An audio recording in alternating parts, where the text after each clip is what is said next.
नमस्कारम सद्गुरु। जिस स्थान या जगह पर हम ध्यान करते हैं उसका कितना महत्व है? इस सवाल में गड़बड़ है। अगर मैं हाँ कहूं तो परेशानी होगी, अगर मैं ना कहूं तो भी परेशानी होगी। तो जवाब है हाँ और ना। हाँ, क्योंकि वाकई अलग अलग जगह अलग अलग कार्यों के लिए होती है। कुछ स्थान निश्चित उद्देश्य के लिए बनाए जाते हैं। अगर आप ध्यान लिंग में बैठते हैं तो आप देखेंगे कि उसे उसी काम के लिए बनाया गया है।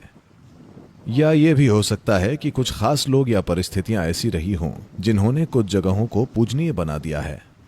तीर्थ यात्रा करने की वजह यही है कि लोग ऐसी जगहों की तलाश में जाते थे। पर इसे देखने का दूसरा तरीका यह है कि या तो आप ऐसे स्थान खोज सकते हैं या आप किसी स्थान को ऐसा बना सकते हैं।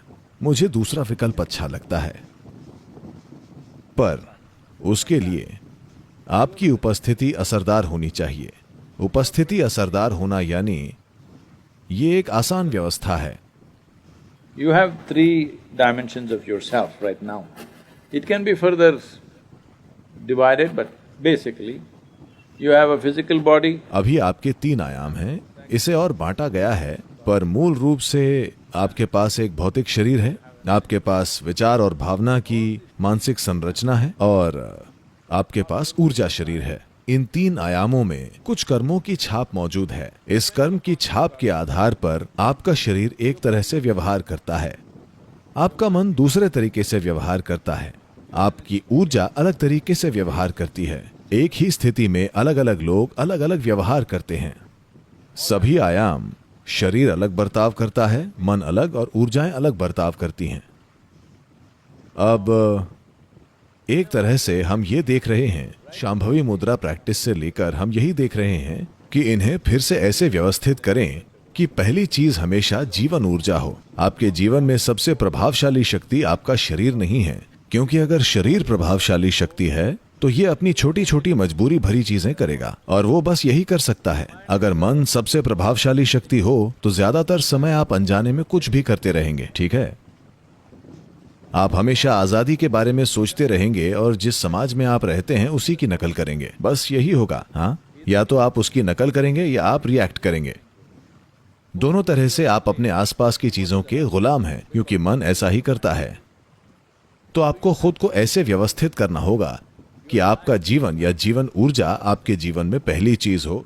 यह सबसे प्रभावशाली शक्ति है। आपका शरीर और आपका दिमाग छोटी चीज बन जाए।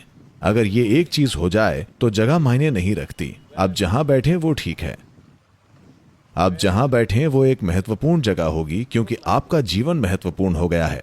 जब मैं जीवन की अहमियत कहता हूं तो मैं सामाजिक संदर्भ में नहीं कह रहा। आप इस दुनिया में कितने महत्वपूर्ण है बात वो नहीं है। एक जीवन के रूप में आप महत्वपूर्ण हो जाते हैं। आप जब एक जीव के रूप में सार्थक हो जाते हैं, सिर्फ तब आप देखते हैं कि इससे कोई फर्क नहीं पड़ता कि आप क्या करते हैं। आप जो भी करते हैं वो सार्थक होगा। साधारण काम, कठिन काम, बड़े काम, छोटे काम, कोई फर्क नहीं पड़ता। आपका हर छोटे से छोटा काम शानदार होगा, बस इसलिए कि आप एक जीवन के रूप में महत्वपूर्ण हो गए हैं। अगर आप अपने शरीर को महत्वपूर्ण होने देंगे तो आप हमेशा बस शरीर की सेवा करना चाहेंगे। हमेशा अपने शरीर की सेवा करने की कोशिश में लोग कितनी परेशानी झेल रहे हैं। सिर्फ खाने, सोने, बच्चे पैदा करने और मर जाने में ज्यादातर लोग पूरी जिंदगी ले रहे हैं। बस इसी बंदोबस्त में पूरी जिंदगी लग जाती है ना? और मानसिक बकवास लगातार चल रही है। बस कल्पना करें, अगर आपके विचारों और भावनाओं में मिठास हो और आपका शरीर ऐसा हो मानो है ही नहीं, तो आपका जीवन कैसा होगा? ऐसा ही होगा। बस कोई दिक्कत नहीं। आप जहां भी हैं, जैसे भी हैं, आपके लिए सब ठीक है, क्योंकि एक जीवन के तौर पे आपको कुछ परेशान नहीं करेगा। परेशानियां सिर्फ शारीरिक और मानसिक होती हैं। बस यही होती हैं, है ना? पूरी दुनिया में आप बस इन्हें झेल रहे हैं, शारीरिक और मानसिक परेशानियां। अगर ये 2 चीजें बहुत छोटी हो जाएं, ऐसा नहीं है कि ये गायब हो जाएंगी। ये आपके जीवन में बहुत छोटी हो गई। अगर जीवन महत्वपूर्ण हो जाए तो आपको कोई तीर्थ, कोई जगह खोजने की जरूरत नहीं है। आप जहां भी हैं वो ठीक है। वाकई आपकी उपस्थिति जगह को महत्वपूर्ण बना देगी।